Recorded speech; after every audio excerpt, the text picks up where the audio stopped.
Hola, bienvenidos a un nuevo vídeo del fotógrafo novato. En el vídeo de hoy vamos a hablar de la profundidad de campo. Vamos para allá.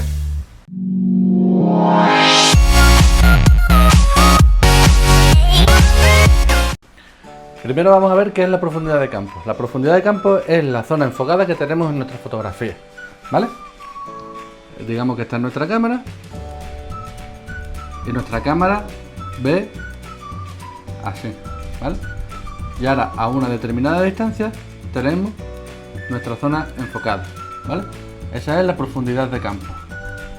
Vamos a diferenciar lo que sería el fondo.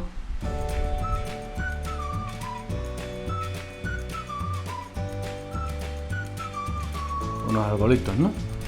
Muy bien. Esta zona sería la profundidad de campo, sería nuestra zona enfocada.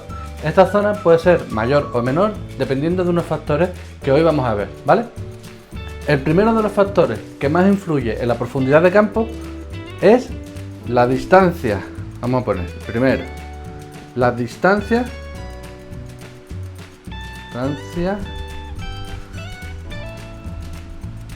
entre sujeto y cámara.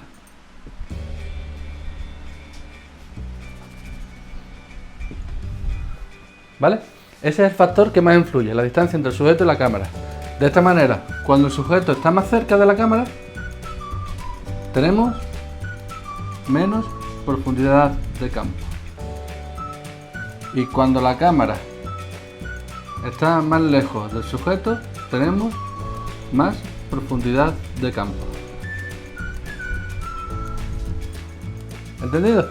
Cuando tenemos el sujeto muy cerca de la cámara, nosotros enfocamos aquí y esta parte se va a ver muy borrosa. Pero si nuestro sujeto lo alejamos suficiente de la cámara, llegará un momento en que toda nuestra escena esté enfocada, porque está lo suficientemente lejos, ¿vale? Ya esto lo veremos más adelante, el tema del hiperfocal y demás. Bueno, ¿qué otro factor influye en la profundidad de campo? El segundo factor que influye en la profundidad de campo son los milímetros del objetivo. ¿Vale? De esta manera, si nuestro objetivo es, por ejemplo, un 100 milímetros, nos dará poca profundidad de campo, ¿vale? Y si tenemos un objetivo muy angular, como puede ser el 14 milímetros de Sanyan, que ya vimos en otro vídeo, como son pocos milímetros, nos daría más profundidad de campo. Esto lo vemos en este tipo de objetivos, los objetivos tipo ojo de pez o como la GoPro, que como son muy cortos, son muy angulares, nos da toda la escena enfocada. Lo vemos todo enfocado por eso, por los pocos milímetros que tiene el objetivo, ¿vale? Entonces cuando utilizamos un objetivo largo, una focal larga, tenemos poca profundidad de campo, y cuando usamos una focal corta tenemos mucha profundidad de campo, ¿vale? Esto va en orden de lo que más afecta a lo que menos afecta, ¿vale? El tercer factor que influye en la profundidad del campo, el tercero, es la apertura. Apertura, que es el número F de nuestro objetivo, ¿vale? Cuando utilizamos un objetivo que sea 1.8, tendremos poca profundidad de campo, ¿vale? Y si utilizamos, por ejemplo, un F22, tenemos más profundidad de campo. Esto está claro, ¿no? Esto es lo que más todo el mundo sabe. Cuando tenemos un diafragma muy abierto, tenemos poca profundidad de campo, tenemos unos fondos más desenfocados. Y cuando utilizamos un diafragma cerrado, como puede ser un F22, tenemos más profundidad de campo y conseguimos tener todo enfocado. De esta manera, podemos saber que si queremos utilizar la profundidad de campo a nuestro favor, tenemos estos tres factores que nos influyen. Y sabemos que colocando el sujeto cerca de la cámara, utilizando una focal larga y un F1.8, por ejemplo, ¿no? Un diafragma abierto, vamos a tener poquísima profundidad de campo. Al tener al sujeto cerca, una focal larga y poco diafragma, vamos a tener muy poca profundidad de campo. En algunos casos enfocamos un ojo y ya el siguiente ojo está desenfocado. Tenemos una profundidad de campo de apenas un par de centímetros. Y de la manera contraria, si alejamos nuestro sujeto de la cámara o si utilizamos focales cortas o diafragmas cerrados, tenemos mucha profundidad de campo. Esto se utiliza mucho, por ejemplo, en paisajes, que nos interesa que esté todo enfocado, tanto el primer plano como el segundo plano, como el fondo, ¿vale? Y en algunos casos utilizamos la hiperfocal. Estos son los tres factores que más influyen en la profundidad de campo. Habrá quien diga, falta uno, hay un factor más. Las cámaras full frame, de formato completo, full frame, tienen menos profundidad de campo que las cámaras APS-C, ¿vale? O las cámaras con factor de recorte, por ejemplo en Canon de 1.6, ¿vale? Y en Nikon de 1.5. La gente dice, no, las cámaras full frame tienen menos profundidad de campo que las cámaras APS-C, pero esto no es cierto, esto es falso, ¿vale? ¿Qué ocurre?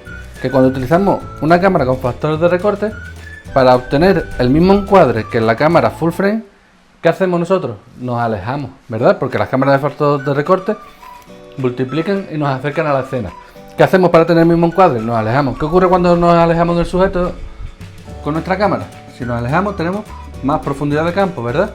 Por eso nos da la sensación de que las cámaras APS-C dan más profundidad de campo y las cámaras full frame dan menos profundidad de campo. Pero no es cierto, es por esto que os digo, que como nos alejamos para tener el mismo encuadre, al alejarnos tenemos mayor profundidad de campo, ¿vale?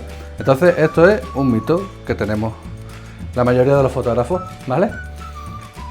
Que muchas veces decimos, no, es que un 50 milímetros se convierte en un 80 milímetros, no es real, ¿vale?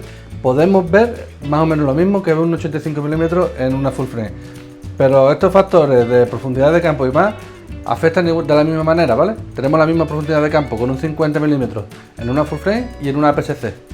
Lo que en la APS-C vamos a tener un recorte de la imagen fotografiada, ¿vale?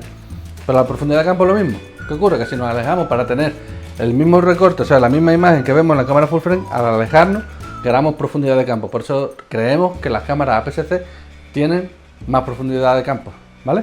O sea, tenemos mayor zona enfocada y en las cámaras full frame tenemos más desenfoque. A ver si así lo entendemos un poco mejor. Bueno, pues esto ha sido todo. Espero que se haya entendido un poco. Así con la pizarra vemos los ejemplos y lo entendemos todo un poco mejor. Vamos a simplificar, porque aquí ya tenemos demasiado garabato. Vamos a borrar un poco.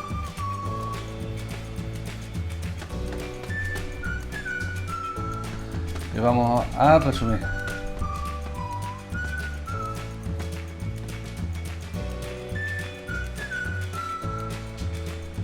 Primero, distancia, cámara, sujeto. Podemos tener, cuando la distancia es mucha, tenemos poca profundidad de campo, lo que es igual, más zona a foco, ¿vale? Cuando la distancia sea corta, tenemos, aquí era más profundidad de campo, pero y aquí tenemos menos profundidad de campo, lo que significa menos zona a foco, ¿vale? Los milímetros del objetivo, a más milímetros igual a menos profundidad de campo, y a menos milímetros igual a más profundidad de campo.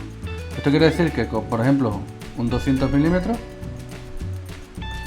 nos va a dar poca profundidad de campo, que es igual a poca zona a foco, ¿vale? Y aquí, utilizando por ejemplo un 14 milímetros, quiere decir que vamos a tener mucha profundidad de campo, vamos a tener mucha zona en foco, ¿vale? Mucha zona enfocada. En la apertura sabemos igual que a más apertura, que por ejemplo sería un 1.8 de f, sería poca profundidad de campo, y a menos apertura sería por ejemplo en F22, tendremos más profundidad de campo, ¿vale? Aquí sería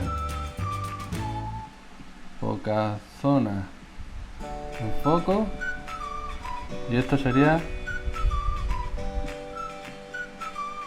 mayor zona a foco, ¿vale? Y en cuanto al factor de recorte de las cámaras full frame y APS-C, hemos visto que es un mito y que no tenemos ni mayor ni menor profundidad de campo, ¿vale? Que lo que nos ocurre con el recorte es eso, que al alejarnos, como la distancia es poca, tenemos mayor profundidad de campo, tenemos mayor zona de foco. Nos cuesta más conseguir esos desenfoques que vemos en la fotografía de retrato, por ejemplo. Bueno, pues esto ha sido todo. Espero que os haya gustado el vídeo, que lo hayáis entendido así. Y nada, si te gusta este tipo de vídeos, puedo hacer más vídeos así con la pizarra y explicar otros temas, otras teorías de la fotografía. Si te ha gustado, dale a me gusta y suscríbete. Nada, nos vemos en el próximo vídeo. Un saludo.